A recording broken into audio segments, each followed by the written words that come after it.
Coimbatore மாவட்டங்க, சூலூர்ல, Sultanpet, Pollachi, Palladam, SH 19ல காமநாயக்கமலை to Sultanpet வரைக்கும் புதுசா road form பண்ணாங்க, 4 ட்ராக் பண்ணாங்க. அதுல 21 இடத்துல ரம்பிள் ஸ்ட்ரிப் போட்டிருக்காங்க. தமிழ்நாட்டிலே இல்லாத அளவுக்கு சுல்தான்பேட்டையில மட்டும் ரம்பிள் ஸ்ட்ரிப் போட்டிருக்காங்க. அந்த 2.5 கிலோமீட்டர் கடற்கரைக்கு கிட்டத்தட்ட 7 நிமிஷம் ஆகுது.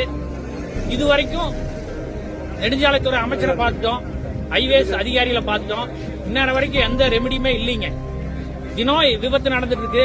இங்க பாருங்க, இப்ப NR பேக்கரிக்கு முன்னாடி டீ சாப்பிட்டு கார் மேல ஒரு லாரி விழுந்து ஒரு 4 பேருக்கு இன்ஜுரி ஆயிருக்கு. அவங்க பல்லடா GH இருக்காங்க. இந்த ரம்பிள் ஸ்ட்ரிப்பை அகற்றினா நாங்க போராட்டம் அறிவிப்போம்னு சொல்லி பலமுறை 3 மாசமா போராடிட்டு வந்திருக்கிறோம். நெடுஞ்சாலைத்துறை அதிகாரிகள் இன்னொரு வரைக்கும் இந்த ஸ்பாட்டுக்கு வர்றதில்லைங்க. போன்ல தான் பேசுறாங்க. இன்னைக்கு காலையில இருந்து எந்த அதிகாரியும் போனே அட்டன் பண்ணல.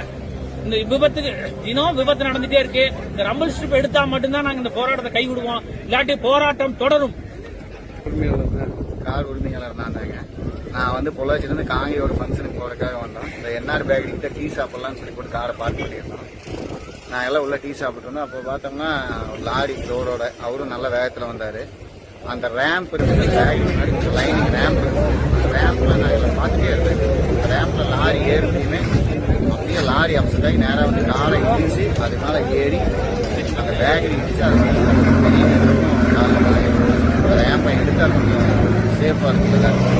உங்கள் பேரு? காரில் எத்தனை பேர் வந்தீங்க? காரில் 4 பேர் இறங்கி டீ சாப்பிட்டு. இப்போ கார் டோட்டல் டேமேஜ். என்ன காரு? செவர்லைட். எந்த ஊரு?